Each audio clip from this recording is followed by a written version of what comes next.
Mister no గారు. అరే నువ్వు పిలిచేటట్టు వీలురా. మామ నీకు నాకు పరిచయం నువ్వు నేను కలిసి చదువుకున్నది 2006 నుంచి. ఇప్పుడు 2026 అంటే గత 20 సంవత్సరాల నుంచి నేను చూస్తున్నా. అప్పుడు చిన్నప్పుడు చూసిన ప్రకాష్ వేరు, నాతో పాటు చదువుకున్న ప్రకాష్ వేరు. ఇంటర్కి వచ్చిన మన 2006 అంటే 10-11 ఇంటర్. 10-11 ప్రకాష్ సతీష్ అన్న వారి ఆరాధనకి వెళ్ళి అప్పటి నుంచి మీరు చేంజ్ అయిపోయారు. అప్పటి నుంచి అంటే 2010 అంటే ఇప్పుడు 26, గత 16 సంవత్సరాల నుంచి మీరు అటువైపు వెళ్ళి మరి ఇటువైపు తిరగకుండా ఎలా ఉండగలిగారు? నాతో పాటు ఉన్న ఫ్రెండ్స్ని బట్టి చూస్తే వాళ్ళు చాలా మంది అటువైపు వెళ్ళారు, మళ్ళీ వచ్చారు, మళ్ళీ చేంజ్ అయ్యారు, మళ్ళీ వెళ్ళిన వాళ్ళు వెళ్ళారు, ఒకవేళ ఎక్కడనే ఉండిపోయారు. మీరు అట్లా ఉండడానికి గల కారణాలు ఏంటి? అంత ఉండడానికి ఎట్లాంటి సిచ్యువేషన్ ఉండాలి, ఎట్లాంటి అలవాట్లు ఉంటే అట్లా రాకుండా ఉంటారు? అంటే నువ్వు కూడా వెనుకకు రాకుండా లోకంలో కలిసిపోకుండా ఉండడానికి గల కారణం ఏందని అడుగుతుంది. Okay, right. ఎట్లా సాధ్యమని అడుగుతుంది. ఎట్లా సాధ్యం అని అంటే దీని అంతటికీ కారణం దేవుని వల్లనే సాధ్యం. ఓకే, మరి దేవుని వల్ల సాధ్యమైతే అందరికీ దేవుడు లేడా అని అనొచ్చు, నీకు డౌట్ రావచ్చు. అంటే దేవుని వల్లనే సాధ్యం అని ఎట్లా అంటున్నా అంటే, ఒక వ్యక్తి యొక్క మార్పుకు కారణం మనిషి కనుక అయితే, లేదా ఆ వ్యక్తి యొక్క మార్పుకు కారణం పరిస్థితులు గనక అయితే, ఆ పరిస్థితులు ఎప్పుడు ఒకేలాగా ఉండవు. ఓకే, పరిస్థితులు ఎప్పుడు ఒకేలాగా ఉండవు, మనుషులు ఎప్పుడు ఒకేలాగా ఉండరు. కాబట్టి మనిషి కారణమైంది అనుకో వ్యక్తి మార్పుకు, ఆ మనిషి మారినట్టే వీడు కూడా మారచ్చు. ఓకే, పరిస్థితులు కారణమైంది అనుకో, పరిస్థితులు చేంజ్ అయినట్టు వీడు కూడా చేంజ్ అయ్యే అవకాశం ఉంది.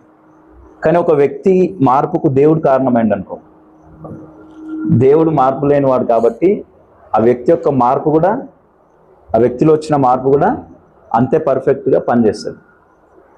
అట్లా అని చెప్పి మరి మంచి మంచి భక్తులు ఏ విధంగా కారణమైతారు అంటే, అదే ఇప్పుడు నా మార్పుకు నాకు నేనుగా నేను చాలా అనుకునేవాడిని మారాలి అంటే. తెలుసు కదా మనకు చిన్నప్పటి నుంచి క్రైస్తవ కుటుంబంలో పుట్టి పెరిగిన వాళ్ళం కాబట్టి చర్చికి వెళ్తాం, అదే రోజు చర్చికి వెళ్తాం, అదే రోజు సినిమాకి వెళ్తాం. ఇప్పుడు నీకు తెలుసు నేను ఎంత చిల్లరగా ఉండేవాడినో, నాకు చర్చికి పిలిచేవాళ్ళని ఎట్లా అనేవాడినో. ఎగ్జాంపుల్ మన అన్న ఉంటాడు, బాలన్న సంగతి. ఆయన చర్చికి పిలిస్తే నువ్వేందన్నా పిలిచేది, నాకు తెలుసు చర్చికి రావడం తెలుసు, నాకు పాటలు వస్తాయి, అన్నీ వస్తాయి, సినిమాలు కూడా చూస్తా, అన్నీ చేస్తా. నేను అసలైన మగాడు అంటే ఇట్లా ఉండాలి. మీకేమో వ్యతిరేకించేవాళ్ళు వచ్చి మాకందరికి కూర్చొని పెట్టి మాకు అందరు క్లాస్ తీసుకుంటే మీకు అడిగినప్పుడు మీరు వ్యతిరేకించేవాళ్ళు. రైట్. అట్లా నేను అనేటోని అన్ని చెయ్యాలి, మీలాగా ఒక్కటే చెయ్య నేను అని మాట్లాడేటోని. అంటే అది అప్పుడు నేను మధ్యలో నేను పెరిగే కొద్దీ అనుకునేవాడిని, నాకున్న చెడు అలవాట్లను బట్టి నేను ఎంతగా పాపం విషయంలో కానీ లోకం విషయంలో కానీ ఎంతగా దిగజారిపోతున్నానో నాకు అర్థమయ్యేది. అరే మంచిగా కావాలంటే ఎట్లా ఇవన్నీ మానేయాలి, ఇది మంచిది కాదు, బాగుండాలి అని ప్రయత్నం చేస్తుంది. ఎట్లా అంటే నీకు అనిపించేదా? ఎవరన్నా చెప్పేవాళ్ళ, లేకపోతే మందిరానికి వెళ్ళిన? నాకు అనిపించేది అంటే నేను పరిస్థితి నేను ఇట్లనే కొనసాగితే మంచిది కాదని అనిపించేది. ఎట్లా అంటే నాకున్న అలవాట్లు, నాకున్న ప్రవర్తన, వాటిని బట్టి నేను బలహీనం అవుతున్నా అని, ఇది మంచిది కూడా కాదు అని అనిపించేది. ఇంకోటి ఏంటంటే, ఒకవేళ ఇట్లనే ఉంటే, ఒకవేళ వాక్యానుసారంగా చూసుకుంటే ఇట్లనే ఉండి చనిపోతే నేను నరకానికి పోతా అనేది కూడా నాకు తగిలేదు. ఎట్లా మారాలి, మార్చుకోవాలి, మంచిగా కావాలి అని అనిపించేది. ట్రై చేసేవాడిని నాకు నేనుగా.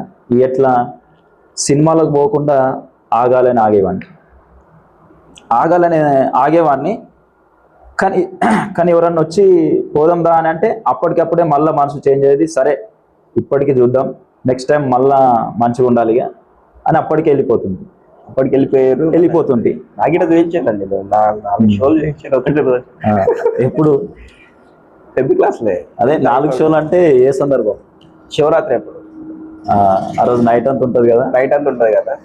లేదు నేను రానంటే మరీ బలవంతం చేసుకోకపోతే నా ఫ్రెండ్ కాదని చెప్పేసి మరీ కొట్లాడి చూపించి నాకు ఎదురు వస్తున్నాయి కాదు మన సినిమా చూడాలంటే చూడాలి రోజులు ఉన్నాయి. అయితే నీకు నా గతం తెలుసు కాబట్టి నీకు నా గతం కూడా తెలుసు, ప్రజెంట్ కూడా తెలుసు. కానీ ఇప్పటికి ఇప్పుడు పరిచయం అయిన వాళ్ళకి గతం తెలియదు. ఓకే, ఇప్పుడు అంటే నేనేం చెప్తున్నా అంటే నాకు నేను ప్రయత్నం చేసేవాడిని మారాలని.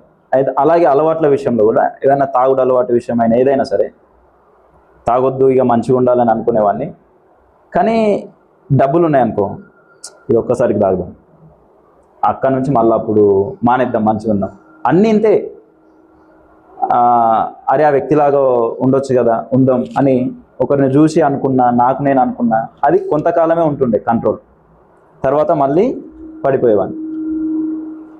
అయితే మరి అలాంటి నువ్వు మరి ఇప్పుడు ఎట్లా ఉండగలుగుతున్నావు అని అంటే నా మార్పుకు కారణం నేను కాదు, ఇంకెవరో కాదు, దేవుడు కారణమైంది. మళ్ళీ దేవుడు ఎప్పుడైతే కారణమైందో అప్పటి నుంచి మార్పుకు దేవుడు అయినప్పుడు నడిపించేది కూడా దేవుడే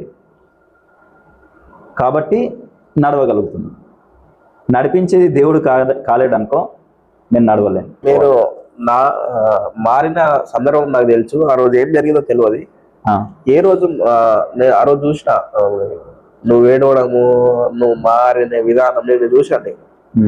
ఆ రోజు ఎక్కడ ఏ మాట నీకు కలిగింది? ఏ పాస్టర్ దగ్గరికి పోయినావా లేకపోతే ఎట్లా జరిగింది ఆ రోజు?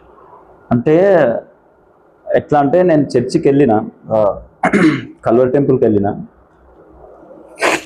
వెళ్ళిన తర్వాత నేను నార్మల్గా ఎక్కడైనా చర్చికి వెళ్తే ఒక సండే అట్లా ఇష్టం ఉన్నప్పుడు అట్లా పోయేవాడిని. కానీ కల్వరి టెంపుల్కు వెళ్ళినప్పుడు వాస్తవం చెప్పాలంటే కంటిన్యూగా వెళ్ళగలిగింది. అక్కడ దేవుని సన్నిధి అనేది నన్ను పట్టేసుకున్నది, కంటిన్యూగా వెళ్ళాలనిపించింది, వెళ్ళిన తర్వాత నేను అక్కడ విన్న మాట ఏందనేది నాకు కరెక్ట్ గుర్తులేదు. కానీ దేవునికి సంబంధించిన సువార్త, ఆయన మన కోసము ఏ రకంగా త్యాగం చేసిండు అనేది నా లోపల అది వెళ్ళిపోయింది, నా లోపల ఉందా మెసేజ్. ఆ రోజు 15th ఆగస్ట్ రోజు వెళ్ళిన ఫస్ట్ టైం అక్కడికి. ఆ రోజు ఏం విన్నానో కరెక్ట్ గుర్తులేదు. కానీ మొత్తానికి దేవుడు ఒక పాపి గురించి ఏం చేసింది అనేది లోపల ఉన్నది.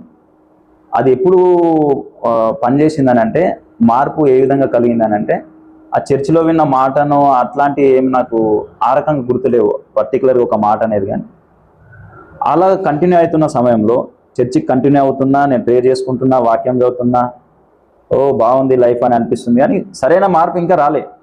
ఓకే, ఒక్కరోజు కాలేజ్లో, మన కాలేజ్ ఉందిగా బిహెచ్ఎల్లో, చెప్పిన నాకు ఆ కాలేజ్లో ఇంటర్వెల్ టైంలో ఒక్కసారిగా శిలువ దర్శనం అనేది కలిగింది. శిలువ దర్శనం అని అంటే పౌలుకి ఏ విధంగా అయితే కలిగినప్పుడు తనకు మాత్రమే అర్థమైందో, తనకు మాత్రమే దేవుని స్వరం వినబడడం, ఆ రకంగా దేవుని శిలువ దర్శనం చేత ఆయన నన్ను దర్శించడం నేను అనుభూతి చెందిన. అక్కడి నుంచి స్టార్ట్. ఎప్పుడైతే శిలువ దర్శనం అంటే ఏంటనంటే, ఆయన నా కొరకు శిలువలో చేసిన త్యాగం, నా పాపాల కొరకు ఆయన ఎంతగా కొట్టబడ్డాడు, ఏ విధంగా ఆయన శిలువలో బలి అయ్యిండు, నా కొరకు ఇబ్బందులు పడ్డాడు, ఆ త్యాగం ఎట్లా జరిగింది అనేది నా లోపల సినిమా లాగా ప్లే అయింది. ఆయన దెబ్బలు తినడం, నా కొరకు రక్తం కార్చడం, సిలువలో ఆయన నా కొరకు ప్రాణం పెట్టడం, అదంతా మెదులుతూ ఉంది. నాకు నేను ఒప్పింపబడుతూ ఏడ్చేస్తున్నా. నేను వాస్తవానికి నా పక్కన వాళ్ళకు, నాతో మాట్లాడే వాళ్ళకు ఏడిపిస్తాను అన్నమాట ఎక్కువ. నీకు కూడా తెలిసేమో కదా. తెలుసు. కానీ ఆ రోజు నన్ను ఎవ్వరు ఏమనకుండా నేను ఏడుస్తున్నా, ఏడికిపోతే ఆడికి ఏడుస్తున్నా. కాలేజ్లో క్లాస్ రూమ్లో నేను లేడీస్ పక్కకే నా బెంచ్ ఉంటుండే. ఎందుకంటే కావాలని కూర్చుంటుంటే వాళ్ళను అది ఇది ఏడిపించడం, ఇట్లా బనాయించడం చేయాలని చెప్పి కూర్చునేవాళ్ళు. అప్పుడు దేవుడు ఆ విధంగా నన్ను దర్శించిన తర్వాత ఏడుపు వస్తుంది. నన్ను చూస్తే ఎవరైనా ఎక్కిరిస్తారేమో, గేలు చేస్తారేమో, వీడు ఏడుస్తుంది ఏంద్రా అంటారేమో అని చెప్పి వీళ్ళకి ఇప్పుడు ఈ సందర్భం చెప్పిన అర్థం కాదని చెప్పి నేను ఆ నుంచి లేచి లాస్ట్ బెంచ్లో కూర్చున్నా. ఎందుకు కూర్చున్నా అంటే ఏడవడానికి. అది ఆగట్లేదు, ఫుల్ ఏడుస్తున్నా. ఆయన యొక్క గొప్ప త్యాగం, ఆయన ప్రేమ అనేది నాకు అర్థమైంది కాబట్టి ఫుల్ ఏడుస్తున్నా, కృతజ్ఞతతో ఆనందంతో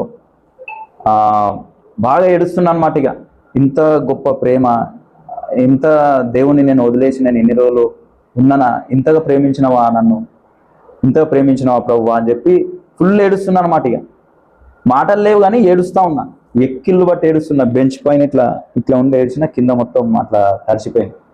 ఆ రకంగా స్టార్ట్ అయిన మార్పు అనేది అట్లా దేవుడు ఆ విధంగా దర్శించింది నన్ను. మీరు ఆ రోజు ఏడ్చిన విధానం అని మీ శరీర ఆకారం గిట్ట చేంజ్ అయింది. నేను చూసిన, నేను ప్రత్యక్షంగా. అప్పుడు నాతో కలిసే ఉంటుంది కదా, అంటే దిలీప్ అన్న ఫ్రెండ్ దగ్గర ఉంటుంది కానీ నా పడంచర్ నా దగ్గరకు కలిసినప్పుడు ఆ రోజు మనిషి నీ ఆకారం గిట్ట చేంజ్ అయ్యాయి. అంటే ఎట్లా అంటే మనిషి శరీరం ఒక రకంగా ఉన్నది, ఈ రకంగా ఉన్న శరీరము.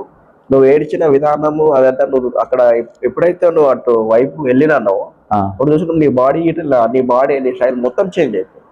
ఓకే, చూసిన అంటే లావుగా ఉండేవాడివి సన్నగా అయినా అంటున్నా. లావుగా ఉండి అంటే ఒక రకమైన, ఇప్పుడు ఏదన్నా బురద పడ్డ ఒక రౌత్ లాగా ఉండాలి, కడిగేసి ఎట్లా నీట్ గా అవుతుంది అట్లా నీ శరీరం మొత్తం చేంజ్ అయ్యింది, మాట విధానం అనేది చేంజ్ అయ్యింది. నేను చూసినాను. అక్కడ నుంచి నాకిట చాలా సందర్భాలు చెప్పారు వేరు, నేను రాలేను కానీ మీరు కంటిన్యూ అయిపోయారు. అది అవును. ఆ రోజు నుంచి ఇప్పటి వరకు గత 15 సంవత్సరాలు 15 నుంచి 16 సంవత్సరాలు ఆ రోజు నుంచి స్థిరంగా ఉండిపోయారు. చాలా మంది నా ముందట వచ్చిన వాళ్ళకి, నా ఫ్రెండ్స్ కానీ ఫ్యామిలీ మెంబర్స్ కానీ, నేను చూసిన పర్చేస్లు కానీ వాళ్ళందరూ చేంజ్ అయిపోయారు. వచ్చారు, ప్రేర్ చేసుకోరు, కొన్ని రోజులు చాలా ఇంట్రెస్ట్ చాలా వచ్చారు, పడిపోయారు వాళ్ళు. అలా పడకుండా ఉండాలంటే ఏం చేయాలి? ఒక పాయింట్, మనం ఏ విధంగా ఉంటే ఎదుటోళ్ళకు మార్గదర్శకులుగా మారడము, మీలాగా ఉండాలి. అలా ఉండాలంటే ఏం చేయాలి? దానికి వాళ్ళ కారణాలు. మీలాగాను మీ అనేది వాడకు. ఓకే, నువ్వు ఫ్రెండ్ కదా, నువ్వు ఎట్లా మాట్లాడుతావు అట్లనే మాట్లాడు. ఇప్పుడు నువ్వు ఎప్పుడైతే మార్చబడ్డావో, మారినప్పటి నుంచి ఇప్పటి వరకు నువ్వు పడిపోకుండా స్థిరంగా ఉన్నావు. వేరే వాళ్ళని చూస్తే అట్లా లేరు. నువ్వు అట్లున్నావు, ఎట్లా సాధ్యం అంటున్నావు? ఎట్లా సాధ్యం? ఓకేనా? అయితే నేనేం చెప్తున్నా అంటే, నేను ఆ రోజు నుంచి ఈ రోజు స్థిరంగా ఒక్క పాపం కూడా, ఒక్క మిస్టేక్ కూడా చేయకుండా ఉన్నా అని నేను చెప్పా. నేనే కాదు, ఎవరు కూడా చెప్పలేరు అన్నమాట. ఎందుకు చెప్పలేరు అంటే, పడిపోవడాలు సహజంగా జరుగుతూ ఉంటాయి. దేవుని మార్గంలో నడుస్తున్నప్పుడు కూడా పడిపోవడాలు జరుగుతాయి. పడిపోవడాలు అని అంటే నా ఉద్దేశం ఏంటంటే, ఘోరమైన పాపాలు ఇంతకుముందులాగా ఏదో సినిమా హాల్లోకి పోయి సినిమాలు చూసుడు అట్లా కాదు నేను చెప్పేది. రకరకాల పడిపోవడం చిన్న విషయాలలో కూడా ఉంటాయి. అంటే ఆ స్టార్టింగ్లో ఒక్కొక్క స్టెప్పుని బట్టి, ఆ పరిధిని బట్టి, వస్తున్న శోధనలను బట్టి కొన్నిసార్లు అటు ఇటు అవుతూ ఉంటుంది. పడుతూ లేస్తూ అనేది జరుగుతుంది. కానీ ఒక నిజమైన, అంటే దేవుని చేత దేవుని చేత మార్చబడిన వాడు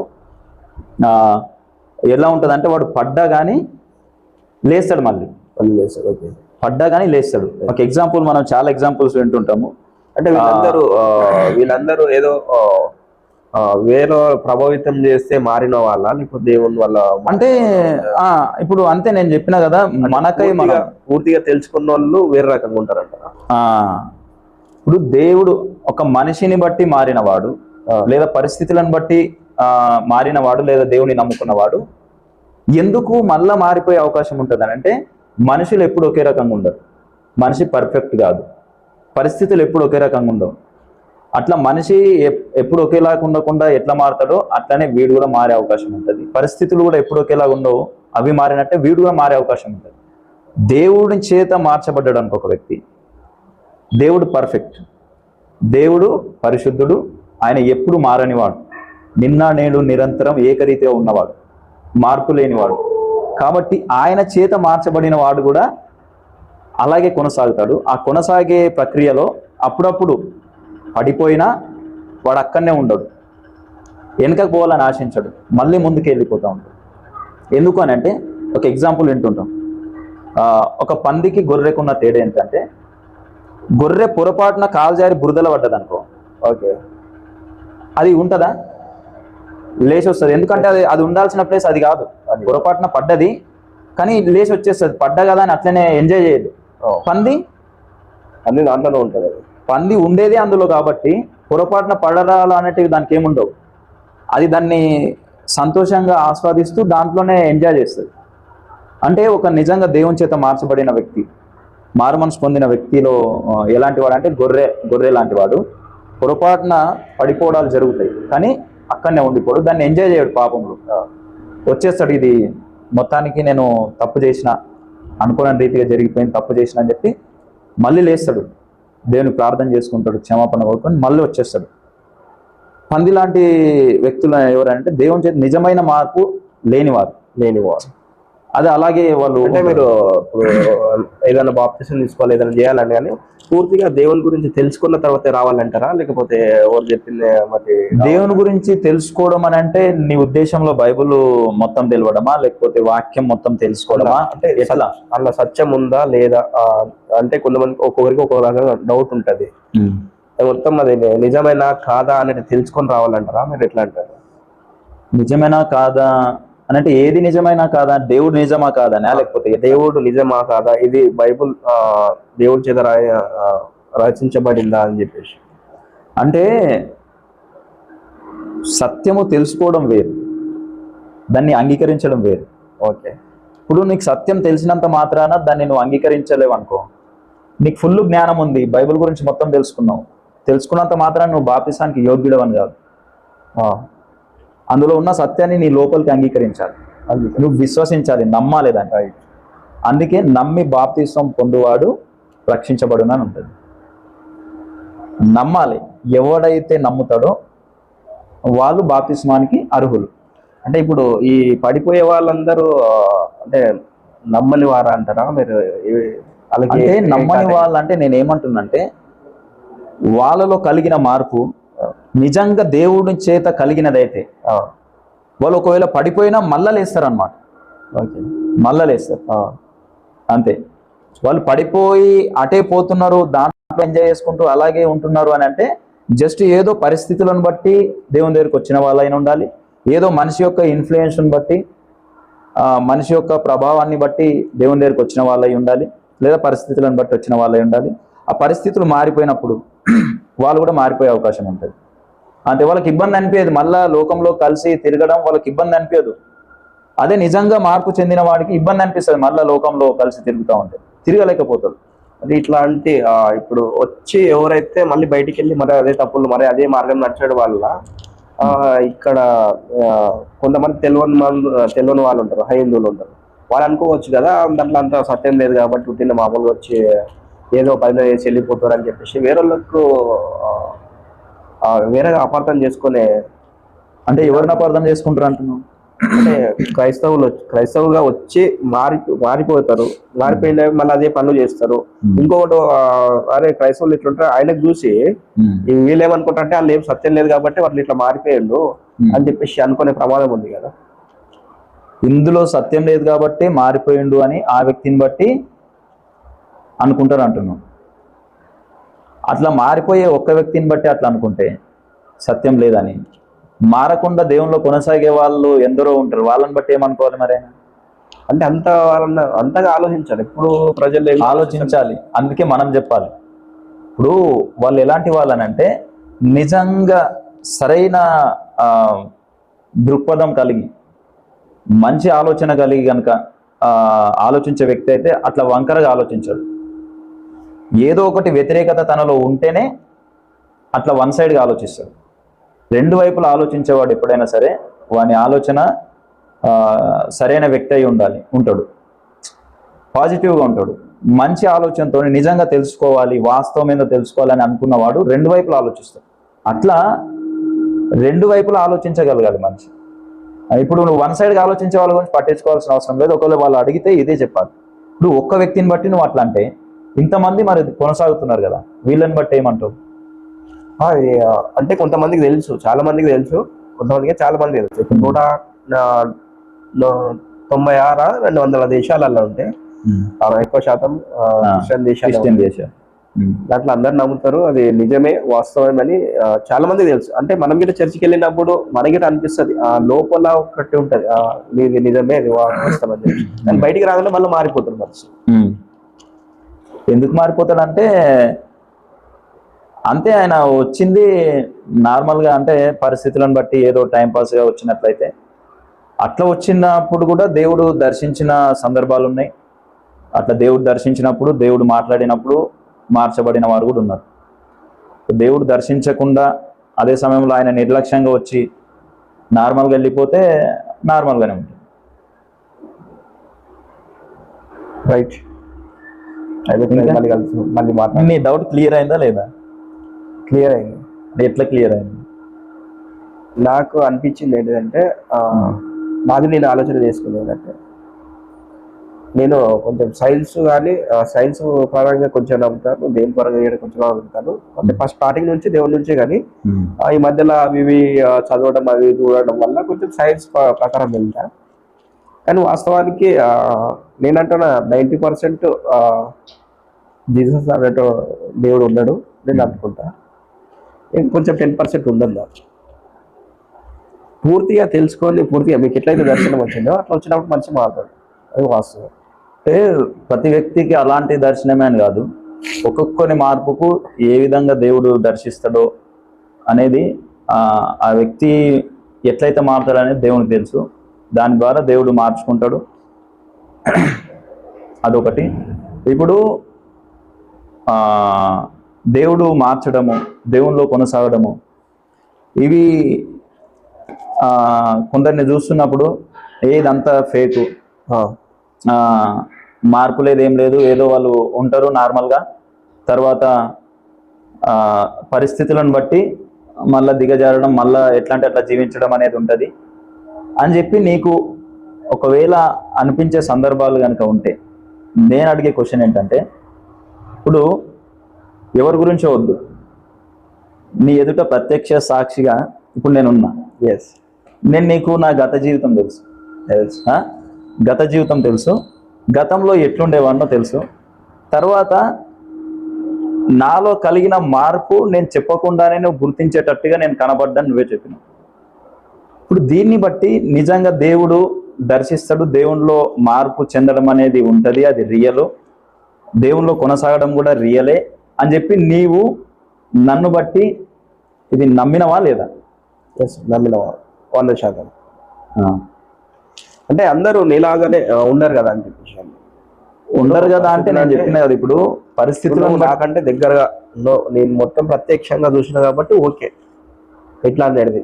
కానీ కొంతమంది ఏదో మామూలుగా చూస్తారు, వచ్చి ఎప్పుడో ఒకసారి చర్చకి వస్తారు, అవి అద్భుతాలు జరుగుతుందని చూస్తారు, మళ్ళీ వెళ్ళిపోతారు, మళ్ళీ చేంజ్ అవుతారు కదా. అదే మరి ఇప్పుడు చెప్పినా కదా, పరిస్థితులను బట్టి వచ్చిన వాడైతే పరిస్థితులు ఎప్పుడు ఒకేలా ఉండవు కాబట్టి పరిస్థితులు మారినట్టే వ్యక్తి మారిపోతాయి. వ్యక్తులను బట్టి వచ్చిన వాడు కూడా వ్యక్తి ఎప్పుడు ఒకేలా ఉండడు కాబట్టి ఆ వ్యక్తి మారినట్టే ఆ వ్యక్తి కూడా మారుతుంది. దేవుణ్ణి బట్టి మార్పు చెందినవాడు, దేవుడు ఎప్పుడు ఒకేలా ఉంటాడు, ఆయన మార్పు లేనివాడు కాబట్టి ఆయన ద్వారా కలిగిన మార్పు, ఆయన ద్వారా ఎవరైతే మార్పు చెందుతారో వ్యక్తి కూడా అట్లనే ఉంటుంది, అది రియల్ మార్పు అన్నమాట. కొంతమంది దర్శించినా కానీ బయటకు వచ్చిన తర్వాత లోపల చర్చికి వచ్చి మంచిగా కొన్ని రోజులు ఉండి తర్వాత చేంజ్ అవుతారంటే మనం తిరిగే పరిసరాలు కానీ మన ఫ్రెండ్ సర్కిల్లో ఏమన్నా ప్రభావితం చేస్తాయంటే? ప్రభావితం ఖచ్చితంగా చేస్తాయి. ఒకవేళ వాటి ప్రభావానికి లొంగి ఆ వ్యక్తి వెనుకకు తగ్గినా కానీ మళ్ళా ముందుకు వచ్చేస్తాడు. నిజంగా దేవుని చేత మార్చబడిన వాడైతే ఉండలేడు, అక్కడ ఉండలేడు, వచ్చేస్తాడు. ఏదైనా మంది అలవాటు ఉన్నది చేంజ్ అయ్యింది, ఆల్రెడీ చేంజ్ సగం మొత్తం అంటే 50% చేంజ్ అయిపోయాడు. ఫ్రెండ్ సర్కిల్ వస్తాడు, వాళ్ళు మందు కొట్టడం, సిగరెట్ తాగడం, కానీ మళ్ళీ అదే పొగి రేషాలు వేసేయడం వల్ల ఉంటది. మనం వాళ్ళ మధ్యలో కూర్చుంటే వాళ్ళు ఏదన్నా చెప్పినప్పుడు తాగు, లేకపోతే ఇట్లా ఉండు మాతోటి అన్నప్పుడు మనం మోమాటంతో ఏం చెప్పకపోతే జరిగే నష్టాలు ఎంతవరకు నువ్వు ఓకే, అర్థమైంది. దేంట్లో అయినా మోమాట పడవచ్చు, కానీ ఇట్లాంటి విషయాలలో మోమాట పడొద్దు. చాలా మందికి తెలియదు. మోమాట పడితే ఏమైంది అని అంటే ఒక మాట ఉంటుంది బైబిల్లో, దుష్ట సాంగత్యము మంచి నడవడిని చెడగొడుతుంది. దుష్ట సాంగత్యం మంచి నడవడి, నువ్వు మంచోడివే, కానీ నీ సాంగత్యం దుష్టులతో కనుక నువ్వు ఉన్నావు అనుకో, నిన్ను కూడా చెడగొట్టే అవకాశం ఉంటుంది. అంటే నువ్వు మార్పు రాగానే, నువ్వు ఇంకా బలంగా తయారు కాకముందే అప్పటికప్పుడే నువ్వు మరలా నీ పాత స్నేహితులతో కనుక తిరగడం చేసినావు అనుకో, నువ్వు బలపడకుండానే స్టార్టింగే వాళ్ళతో కలవడం కానీ తిరగడం కానీ చేసినావు అనుకో, నువ్వు మరలా పడిపోయే అవకాశం ఖచ్చితంగా ఉంటుంది. అంటే మినిమం ఒక ఎన్ని రోజుల వరకు బలపడడానికి మనకు సమయం పడుతుంది? ఎన్ని రోజుల వరకు అని అంటే యాక్చువల్గా వాళ్ళతో కలిసి సహవాసమే ఉండొద్దు. ఓకే. వాళ్ళతో కలవడం అనేది ఎప్పుడు ఉండాలని అంటే, అనుకోకుండా ఎప్పుడైనా కలిసినప్పుడు, ఏదైనా సందర్భాల్లో వచ్చినప్పుడు, లేదా వాళ్ళు ఏదైనా ఇంపార్టెంట్ సమయం వచ్చినప్పుడు ఇట్లా కలుద్దాం అన్నప్పుడు కలవాలి. ఆ పర్పస్ ఏందో తెలుసుకోవాలి. దేనికి పడితే దానికి మనం ఇంతకుముందు వెళ్ళినట్టుగా వెళ్ళొద్దు కలవడానికి. సినిమాకి పోదాం రా అన్నారు అనుకో, పోతావా? పోవద్దు. అరే ఇట్లా మా దగ్గర దావత్ ఉంది అన్నారు, పోవాలి. కానీ అంటే కొంతమంది అంటారు ఒకటేసారి కదా, మనం నెక్స్ట్ టైం తప్పు చేయను అని చేయకుండా ఉండవు, ఇది ఒక్కసారి రా అంటే మనసులో అనిపిస్తుంది, అరే ఇది ఒక్కసారి కదా ఏం కాదు, పోయి చూసి చూద్దాము, నెక్స్ట్ టైం నేను చేయకుండా ఉంటా అని చెప్పేసి చాలా మంది వెళ్తుంటారు. అందుకే అలాంటి ప్రాబ్లం రావద్దంటే కాంప్రమైజ్ అయ్యేది అనేది ఉండొద్దు. ఇంకోటి ఒక ఎగ్జాంపుల్ ఉంటుంది, చాలా మంది దైవజనులు చెప్తూ ఉంటారు. అందుకే నువ్వు మార్పు చెందిన తర్వాత మార్పు లేని వారు కలిసినప్పుడు నీ మార్పు గురించి వాళ్ళకి చెప్పాలి. నువ్వు తెలుసుకున్న సత్యం గురించి వాళ్ళకి చెప్తా ఉండాలి. వీళ్ళు మళ్ళీ ఇబ్బంది పడతారేమో, నన్ను మళ్ళీ కలవరేమో అని నువ్వు మోమాట పడ్డావు అనుకో, మోమాట పడితే నీకు ఎదురయ్యే ప్రాబ్లమే అది. ఏంది? నేను మెల్లిగా అటు లాగేస్తారు, నువ్వు మోమాటం కొద్ది నువ్వు పోతూనే ఉంటావు, మొత్తానికి మళ్ళా రానటువంటి పరిస్థితి అయిపోతుంది. మళ్ళీ తిరిగి వద్దామన్నా రాలేవు. చెప్పడం నువ్వు వాళ్ళకి చెప్పడం బట్టి ఏమైతుంది తెలుసా, వాళ్ళు మారరా అనేది సెకండరీ. వాళ్ళు మారరు కదా, ఎంత చెప్పినా వాళ్ళు మారరు అని నువ్వు అనొచ్చు. నువ్వు చెప్పేది వాళ్ళ మార్పు కొరకు కాదు. అంటే మారితే వాళ్ళ మార్పు కూడా జరుగుతుంది, సంతోషమే. కానీ వాళ్ళు మారకపోయినా నువ్వు మారిపోకుండా ఉండడానికి ఉపయోగపడుతుంది వాళ్ళకి నువ్వు చెప్పడం బట్టి. ఎట్లా అంటే, నువ్వు వస్తామని కలిసినప్పుడల్లా ప్రతిసారి ఈ విధంగా చెప్తున్నావు అనుకో, వాళ్ళు నేను సినిమాకు పిలువరు, వాళ్ళకి తెలిసిపోతా అంటారు, అరే వాడు అసలు ఈ వద్దని చెప్పేటోనికి మనం పోయి పిలిస్తే వాడు మళ్ళీ మన నెత్తి తింటాడు, మళ్ళీ వాడు ఏదో ఒకటి చెప్తాడు. అంటే వాడికి ఈ విషయంలో టచ్ చేయొద్దు. అంటే మనము ఏది చెప్పకపోతే మనం ఎట్లా మోమాట పడతామో, అది మనం మొత్తం మన గురించి మనం చెప్పినప్పుడు వాళ్ళకి మనకు అడగడానికి మోమాట పడతారంట. అది మోమాట పడదు కాదు, వాళ్ళు భయపడతారు.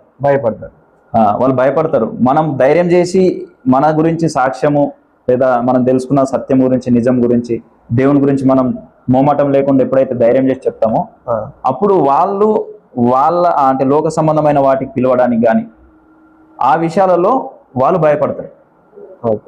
వద్దు, ఈ విషయంలో వానికి వద్దు, వానికి ఇటు పిలవడము, వాడి ఇటు రావడం తర్వాత సంగతి. కానీ వాని దగ్గర పోతే మన నెత్తి తింటాడు, వాడు దేవుని గురించి చెప్తాడు, వానితోని దమక్ ఖరాబ్, వద్దు అసలు వాడిని టచ్ చేయొద్దురా అని చెప్పి ఉండడం బట్టి ఏం జరుగుతుంది, వాడు మారలే తర్వాత సంగతి. కానీ నువ్వు వాళ్ళలోకి మారకుండా నిన్ను కాపాడుతున్నది ఏంటి?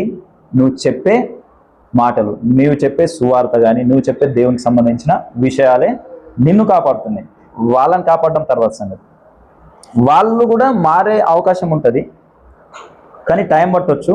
ఒకవేళ అప్పుడే కూడా మారుతారు కొందరు. రెండు జరుగుతాయి. ఆ విధంగా జరిగితే ఇంకా సంతోషం. అది జరగకపోయినా నువ్వు మారిపోకుండా ఉండడానికి అది కాపాడుతుంది. అంటే ఇట్లా చెప్పడం వల్ల ఒకటి మనం మారకుంటుంటాం, ఇంకోటి మనం ఇంకా శక్తివంతంగా తయారవుతాం. ఇంకో బెనిఫిట్, వాళ్ళు ఒకవేళ వాళ్ళు విశ్వసిస్తే వాళ్ళకి మారే అవకాశం ఉంటుంది. రైట్. అర్థమైందా? అర్థమైంది సార్. డౌట్ క్లియర్ కదా? Doubt clear. ఇంకా ఇంటికి పోతావా? రైట్. చాలా సంతోషం సంజీవ్.